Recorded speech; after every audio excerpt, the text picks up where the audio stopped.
Hello everyone, welcome to my video today.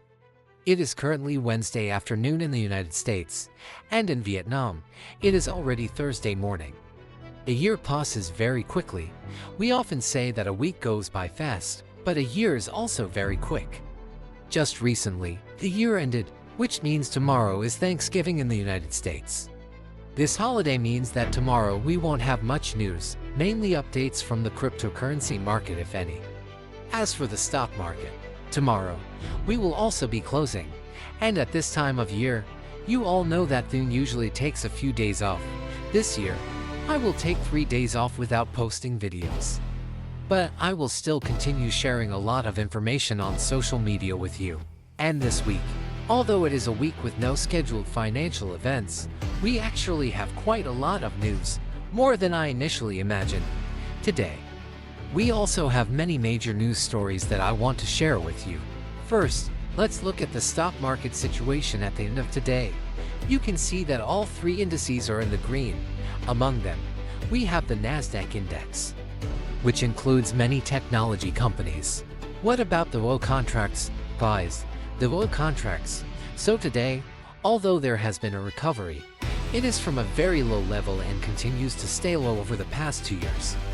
We see that it remains below $60 per barrel, currently at $58 or $59. As for cryptocurrencies, specifically Bitcoin, today we have returned to over $90,000, now at $90,350 for dollars. A very good day for Bitcoin's recovery. And not only Bitcoin, but you can also see that today's market capitalization is at $3.18 trillion, with the total market cap increasing by about 3.1%. In the past 24 hours, we can see that Bitcoin has recovered by 3.6%, Ethereum by 3.1%, XRP by 1.6%, BNB by 3.9%, Solana by 4.8%, Dogecoin by 1.9%, and Cardano by 4.1%. It has been a day where most of the crypto market is in the green. Now, let's talk about some major news. First of all, we have a statement from JPMorgan. Morgan said that by 2026, they believe the S&P 500 index will reach 7,500 points. So, how much higher is 7,500 points compared to now? Currently, the S&P 500 is at 6,812 points, so reaching around 7,500 points would be an increase of approximately 10%. This means that JPMorgan believes the S&P 500 index will grow this year and may even increase further if the Fed continues to raise interest rates. If the Fed continues to cut interest rates, we could see the S&P 500 index representing more than 500 major companies in the United States, potentially reaching the 8,000-point level. They are very optimistic about 2026, which means they are not worried about issues like AI bubbles or similar concerns. They also shared that they believe AI will help many companies achieve better performance. This means these companies will be able to increase productivity efficiently, leading to higher earnings and potentially pushing the S&P 500 index to higher levels. And if the cooperation rate decreases, this index could reach a very high level, like the 8,000 points I just shared. Do you know what you are like? Personally, I has mostly been typing for many years and just printing out what is needed, without much handwriting. However, occasionally, I also need to write a check to send to someone. So when I wrote that day, I had to set the year to 2025, and sometimes I was surprised that it was already 2025. And as you know, in the US, there is a regulation that if you want to buy alcohol, you must be at least 21 years old or older. There is a meme on social media where a girl goes to a bar to buy alcohol, and of course, the bar has to ask for her driver's license to check her age. Then, the person with the license responds by saying, "You're too young. You can't drink alcohol." Since she was born in 2004, she's too young to go to a bar to drink. Then she says, "But this year, I am already 21 years old." And it's truly amazing that someone born in 2004 is now 21 years old. Time really flies, everyone. It feels like just yesterday, looking back at movies produced in 2000. It sounds like they were made just a few years ago, but in reality, those movies are already 25 years old. Let's now return to the major news today. You will see that one of the shared pieces of information related to this week's employment is the number of weekly unemployment benefit claims. As you can see, this information, like many others, was interrupted when the US government shut down. This time, the initial unemployment claims number is 216,000 filings. This is the statistical data for people who have just become unemployed and are applying for unemployment benefits for the first time, which is lower than in previous months. Actually, this is the lowest level in 7 months, indicating that businesses are still making fewer layoffs. However, the number of people receiving benefits has continuously increased to nearly 2 million, specifically 1.96 million. What are you reporting? The report is about difficulty finding new jobs, as the labor market is weak in recruitment. So when you only look at the information on social media saying that the number of first-time unemployment benefit claims in the US has decreased to 216,000, the lowest in 7 months, it sounds like very good news. From one perspective, it is good compared to previous weeks, because this is the figure that shows fewer companies are laying off employees. However, the number of people who have been laid off is increasing. Everyone doubt why. Because they cannot find new jobs. On the other hand, businesses are increasing investment in equipment, machinery orders, and durable goods, which have risen by 0.9% to support GDP growth. The U.S. economy is currently presenting a picture that is not very clear. There are few dismissals, but there is a lack of recruitment. It's like the example I shared with you about having a water tank. You pour water into the tank, and if water can escape, then no matter how much you pour, the water level won't rise. But if the water keeps pouring in more and more and the drainage hole cannot drain fast enough, you will see the water gradually rising. However, from an outsider's perspective, they wouldn't know what has happened. They might think the water tank is the same as always, with no overflow before. But eventually, when the water is poured into quickly and cannot drain out in time, it will overflow. It's similar to when we talk about the current event. When looking at the unemployment rate, it seems to be around 4.3% or 4.4%, roughly the same. But in reality, more and more people are losing their jobs faster. They find it increasingly difficult to find new employment. Although these companies tend to lay off fewer employees, it is harder for them to find new jobs. And at some point, if something happens that leads to more layoffs, we can see that the unemployment rate will increase uncontrollably. This is a concern that the Fed is very worried about, and we can see that one of the factors still remains AI. Today, there is a lot of information, but I think the main message still relates to AI. As I just shared, even when we discuss the stock market outlook for next year, it also involves AI factors, which influence whether companies perform more efficiently or not, leading to better earnings. So, we see that the Massachusetts Institute of Technology, or MIT, is a famous university, and it states that AI could replace 11.7% of jobs in the US.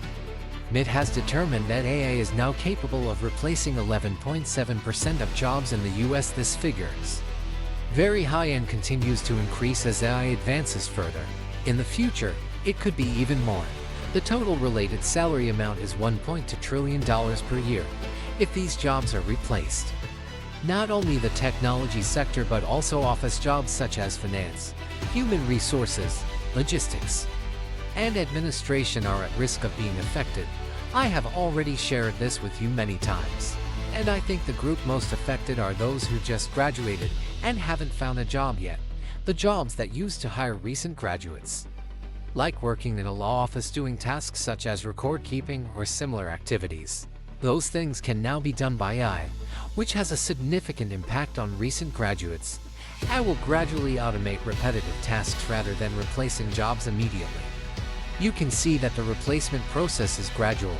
Companies will gradually adopt more and more. Many organizations in the US have started using research from MIT to prepare retraining programs for workers. Because if this continues, you will see that after completing their education, people won't need to rely on AI. Simply put, AI will handle many daily tasks, so the government is preparing citizens to learn new skills. And this is the time that makes many people feel the most uncomfortable. Just like I often share, in the past when we only did everything manually, then later we had many machines.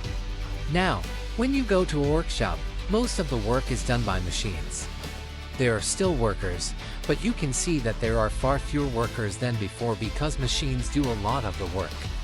Even in agriculture nowadays, there are many machines. At that time, when you were very young, there were also many people who lost their jobs. They need to retrain themselves in order to find a new job, and then everything will still be fine. They usually believe that everything will be okay in the future, but during this period of change, as we see AI becoming more advanced, the number of people seeking jobs cannot compete with what AI can do now. This is the most sensitive time. So, I don't know what the future will be like. Guys, the future could be very different. If we think about technological development, it has advanced very rapidly over the past few years. Some people say that using AI is not 100% accurate. I agree that AI is not 100% accurate. But humans also make many mistakes, guys, many errors when working. So, when we think about AI, it's not 100%, but for many of the tasks you need AI to perform, it can already achieve about 90%. Previously, you might have needed many people to do these tasks. But now you only need 1 or 2 people to check the AI's work. Just like I think that is Thuan's future, I wonder if I really need to learn to drive, everyone, because currently, we can see Tesla's self-driving technology, which, although not yet perfect, is about 90% effective. It also helps reduce stress for drivers. You just need to observe and intervene, but only in a small part, without the need for continuous intervention. As you can see, now it's 2025, thinking about 17 or 18 years later, how much progress could be made? The future is really hard to predict. Everyone. What I can share with you right now is that if you can try to work on saving and investing, it will be better. Because in the future, we cannot know what the situation will be like or how unemployment will turn out. What you think might be able to earn a lot of money in the future is not certain. And let's talk about the next piece of information related to this issue. That is Fed Chair Powell continuing to call for aggressive interest rate hikes. Of course, everyone, he is a very supportive person of the Federal Reserve's policies and is the Fed governor appointed by President Trump. And Federal Reserve Governor Jerome Powell said that monetary policy is too tight, causing unemployment to rise. And he affirmed that there is no issue related to inflation or the indicators we observe, which also suggests that inflation is not increasing significantly. It is indeed an increase, but not a significant one. However, the suggestion is that interest rates need to be cut quickly to bring the percentage back to a neutral level. Stephen Murren also wants to make a small adjustment to the balance sheet and believes that mortgage rates should be lowered to support the economy. Today, we can see whether the reverse rate has changed or not, and we observe that this percentage is similar to yesterday. There are only about 2 weeks left before the December meeting. This December, only 15% of the market leans towards keeping the interest rate unchanged.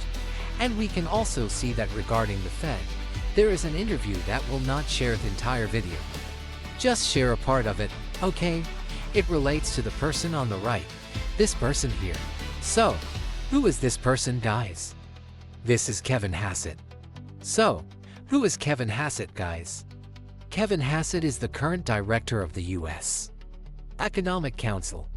He is also the person we heard about 2 days ago. Now, it is highly likely that Kevin Hassett will be the person President Trump nominates to become the new Fed chair, as the current chair, John P., will complete his term in May next year. Whether Kevin Hassett will accept the position as Fed chair or not, I will leave to you to share. My answer is yes, he very much wants to be the new Fed chair. Of course, to be appointed by the president, one must have the mindset that the Fed needs to cut interest rates quickly and aggressively.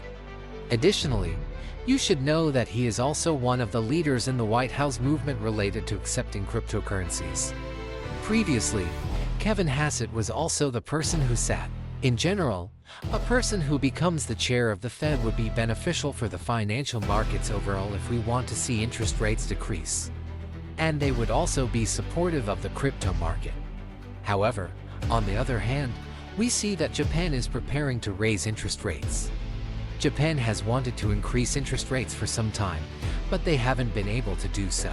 Every time they try to raise rates, it leads to many problems. This time, it seems they want to raise rates after multiple delays. The issue is that the Japanese yen has already appreciated too much. Now they need to raise interest rates to protect the yen, although they know that increasing interest rates will lead to economic difficulties, and Japan's economy is not doing well right now. Raising interest rates will further slow down the economy. However, with high inflation, we can see that the yen is also unstable, so they will have to increase interest rates again. That is the information we received today regarding Japan, but I want to share some additional information. We can see that the Japanese yen, as I clearly remember from years like 2008 and 2010, was then considered the world's reserve currency. That Japanese yen will be the currency that can replace the dollar. I've heard many stories like this before. Just like now, many people think that the Chinese yuan, or currency created by the BRICS group, could replace the dollar. This is not the first time you've heard this story. We've heard it many times before. What we can see is that some countries have come together to create a common currency to compete with the dollar. This is not the first time we know about this. We have seen the euro, which is a currency used by many European countries since May 1st, 1999. In the initial stage, we can see that around 2008, during that period, the euro was quite strong for about 8 years when compared to the US dollar. However, afterwards, you can see it gradually weakened when we think about the RCK dollar, which many believe will eventually compete with and replace the US dollar. First of all, there is no RCK dollar yet, and when multiple countries use a common currency, there are many factors to consider. Some countries have strong GDP, others have weak GDP, and when sharing a currency, the stronger country might think that the weaker country is freeloading, leading to many issues similar to what we see today with the euro. What I want to share with you is that the US dollar is generally expected to depreciate over time. But if, as we mentioned, the US dollar will lose its position as the world's reserve currency, I think this is a matter of sooner or later, but it will happen over a longer period than you might expect. It could be until the end of our lives that the dollar remains the most used currency, but over the next 5 months, that percentage will decrease. That is also why we still need to pay attention to what the Fed will do in the future, because the dollar is likely to remain the most widely used currency, even if we talk about 10 or 20 years from now. I think so, and we see that this Friday at 3 p.m. Vietnam time, which is 1 o'clock a.m. in California, there will also be a large number of options expiring. Since today is the last Friday of the month, we can see that the total of 153,778 bitcoins worth approximately 13.3 billion will mature on the DC. Naturally, on the same day, a large amount of Ethereum will also mature. The point of interest for many is the max fen point. What is the max fen this time? The max fen this time is $100 to $1,000. Max fen is the level at which, if the Bitcoin price hovers around $100 to $1,000, most option holders will incur losses. And what is the max fen for Ethereum? It is at the level of $3,400. At this level, most option holders will also face losses.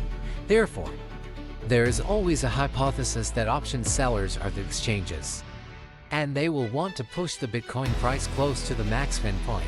Actually, there are times when we see that something is correct, and there are times when we feel it is not, because we observe that there are many instances when, after the option ends, the current price is far from what we might expect. Depending on whether we look at the gap between the current price and the target or not, we can see that there has been growth today. Currently, Bitcoin is at $90.1 to $90.2 thousand. To reach $100 to $1,000, Bitcoin would need to increase quite significantly in the next 2 days. It's not impossible, but if that happens, many of you would be very happy. However, I just want to point out that the current gap with the target is not small. We can see that regarding the ETF situation, yesterday was a day with positive capital flow for all three major ETFs. We had positive capital flow for Bitcoin ETF at $128.7 million. Finally, we have a day when BlackRock's positive cash flow has returned. We have a positive cash flow for ET ETF of $78.6 million for 3 consecutive days, indicating a return of positive cash flow and SolarEd. Yesterday, we also had a quite impressive positive cash flow of $53.1 million. Regarding ETFs, you can see that VNX has submitted an application to Nasdaq for BNBTF, and they later applied to the SEC to obtain BNBTF. We are now waiting for approval. We also discussed this information yesterday. I just want to share that ultimately, they also submitted an application to the SEC because they initially applied to Nasdaq, which is a listed entity, and then later applied to the SEC. However, they must wait for SEC approval before trading can begin. And we also have some information related to the Binance platform, which is that Ho Chi Minh City is cooperating with Binance to develop an international financial center on November 25th, which was yesterday. The Ho Chi Minh City Department of Finance signed a memorandum of understanding under the witness of Prime Minister Pham Minh Chinh. Binance aims to support the development of Vietnam's international financial center in Ho Chi Minh City by providing consulting on legal frameworks and sandbox environments for digital assets to attract international investors and support the development of the fintech and blockchain ecosystem. The two parties will collaborate on training, personnel, financial management, infrastructure research, digital asset payments, and applications, and connecting international financial organizations. A joint task force will be established to implement detailed plans, conduct periodic reviews, and facilitate transfer when the International Financial Center's governing body is established. The cooperation with Binance is expected to help Ho Chi Minh City attract high-quality capital and accelerate the development of a financial center that is transparent, sustainable, and modern by 2030. That is the information I wanted to share with you regarding this event. Now, let's talk about some other information related to JPMorgan. Earlier, JPMorgan often shared opinions about their forecast for 2026, but Morgan now says that cryptocurrencies have become a widely traded asset class in the context of macroeconomic conditions. We can see that JPMorgan has changed its stance quite a lot, but Jamie Dimon has been less vocal recently.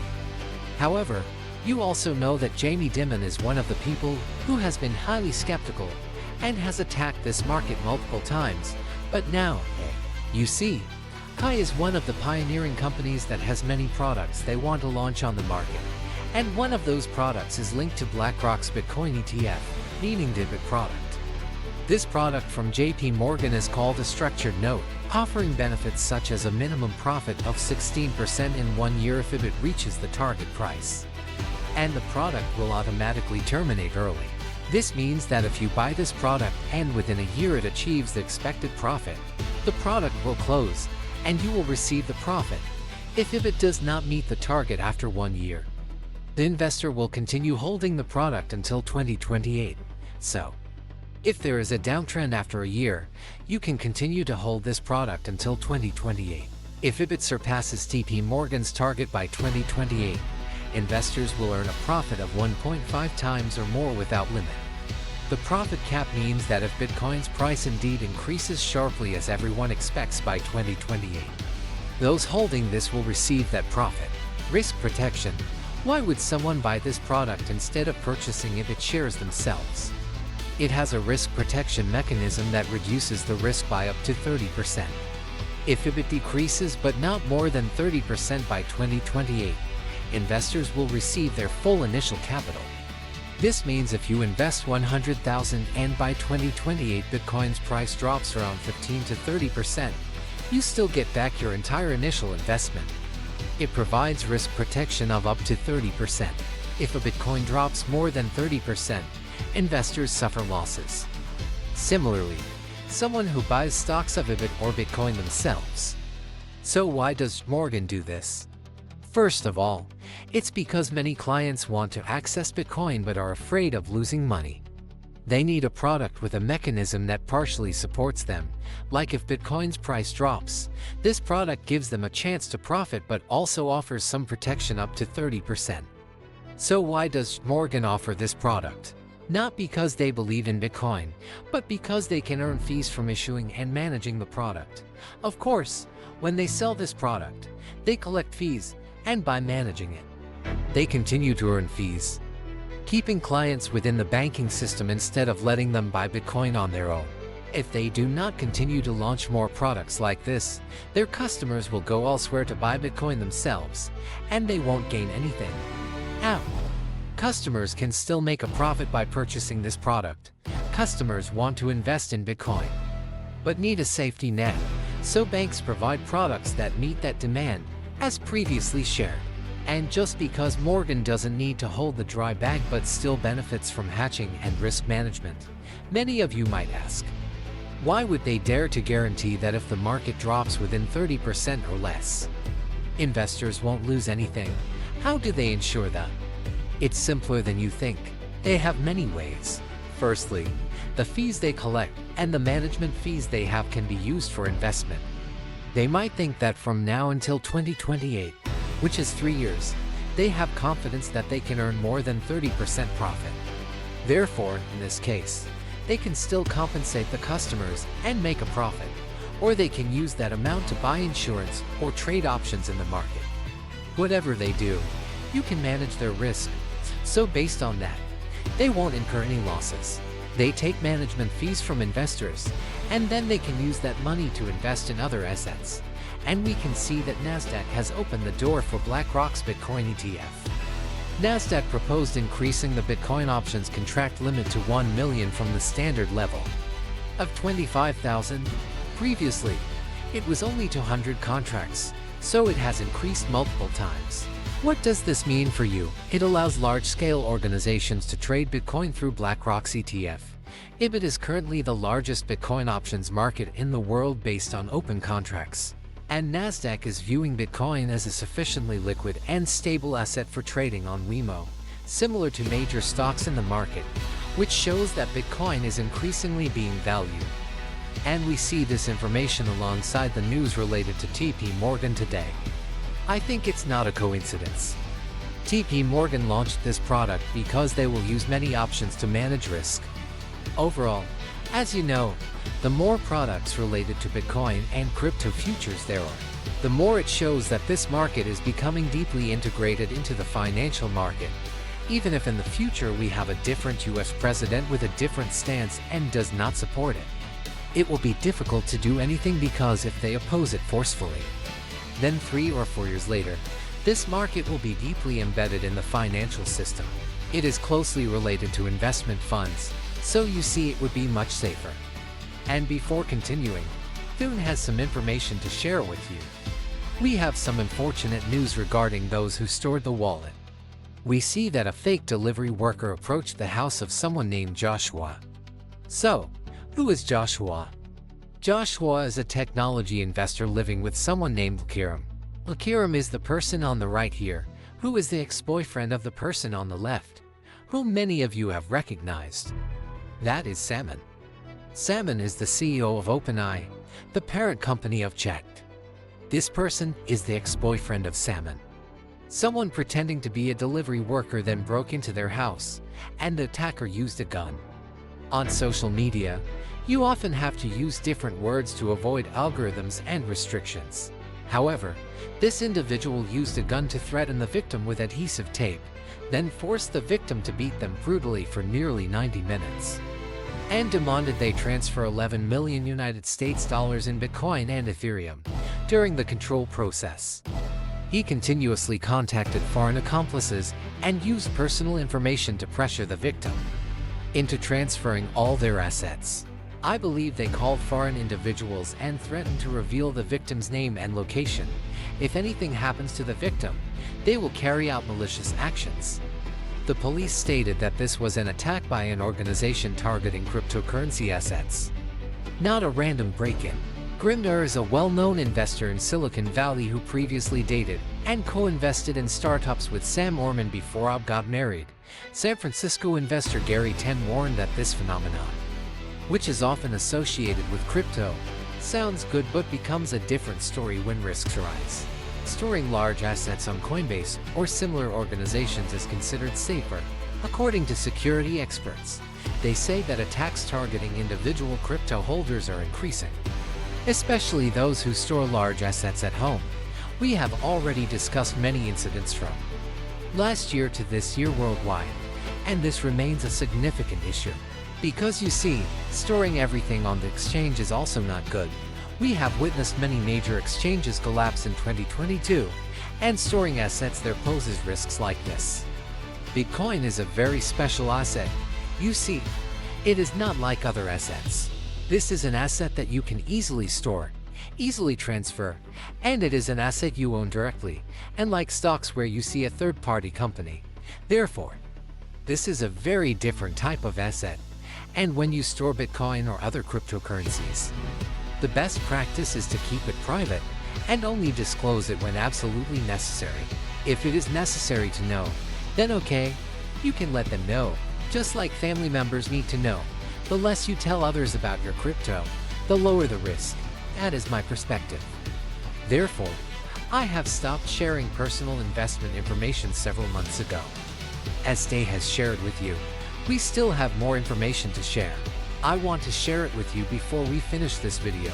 Based on information from Eleno Torre, we can see that next month, possibly mid-month, there will be a version related to the Clarity Bill. The bill we mentioned earlier regarding how to classify and issue cryptocurrencies. The next major regulation we have is the law related to stablecoin, which was passed, followed by the regulation concerning the infrastructure of crypto. And this is something that many companies are waiting for. You are allowed to issue tokens without getting involved in legal issues related to issuing shares, and so on. It sounds like we might have a version from the Senate that could be debated and voted on, hopefully by the beginning of next year. We still hope that early next year this bill will be passed by Congress and signed by President Trump. That is what the market is waiting for. Let's also mention some relevant information. Gold is becoming a safe haven on the global market. According to Jeff Riesler, he currently holds 116 tons of gold, making him the largest private gold holder outside of central banks, comparable to countries like South Korea or Hungary. Tether has been continuously buying gold, accounting for nearly 2% of global gold demand last quarter and about 12% of central bank purchases, contributing to the scarcity of gold and driving up prices. It is expected that they will continue to buy around 100 tons in 2025, largely supported by an anticipated profit of nearly $12 billion. And here, we are betting on the future of tokenized gold through the JPMorgan token, which represents digital gold designed to bring gold onto the blockchain for 24/7 trading, with no storage fees and unlimited small transactions. However, the platform cannot be used as a reserve asset for stablecoins according to the most recent US regulations, so this strategy may aim to promote the physical gold market, not just to back stablecoins, because as you can see, according to the Genie law, money must primarily be invested in bonds, and you can see this information as further reinforcement of the position. The interesting thing is that S&P downgraded the stability rating of S&P itself to the 5th level, which means weak. This indicates that they are rating companies that issue stable coins, and from 1 to 5, 1 is very strong, 2 is strong, 3 is average, 4 is limited, and 5 is weak, which is the lowest rating in this scale, despite having many assets. Why is that? S&P downgraded the stability level, meaning the ability to maintain the peg of USDT stablecoin to the weakest level. The reason is that they hold too many assets. Interestingly, they say Bitcoin and gold are held in large quantities, which is why the downgrade happened. Bitcoin currently accounts for about 5.6% of USDT reserves, higher than the reserve backing of 3.9%. Therefore, if the price doesn't drop sharply, they might not have enough assets. So what they are saying here is that most of the assets are used to buy non-bonded assets, and you can see that there is a surplus of assets to back the USDT in the market, which is nearly 4%, while Bitcoin currently accounts for 5.6%. You can see that the difference is only about 1.6%.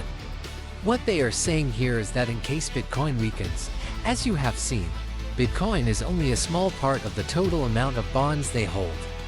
Therefore, a sharp decline in Bitcoin does not necessarily mean that the USDT will lose value or anything like that. And of course, you can see that this does not include gold because, as I usually share, gold cannot be legally used to back them out. They still have other assets, not that they don't have any. But S&P says that currently they have more than the required 4% to ensure safety. But 5.6% of that is already Bitcoin. Therefore, if Bitcoin drops sharply, it could lead to a decrease in P. But even if it does, you understand that it only relates to a small part of the total amount of bonds they hold, excluding the usual share that is divided as shared. Besides Bitcoin, Tether also holds corporate bonds, risky loans, and other assets, but they lack detailed reports, causing analysts to be concerned and oppose S&P's assessment, claiming that this agency uses outdated standards that do not accurately reflect the current crypto market. If what is shared through the video company is not an audit, the video company only provides an opinion at that moment. It is not a comprehensive audit, so we still cannot know the full truth, because there is no comprehensive audit. But if we consider the information shared in the quarterly report by BDO to be true, then you can see there are many assets to secure USDT.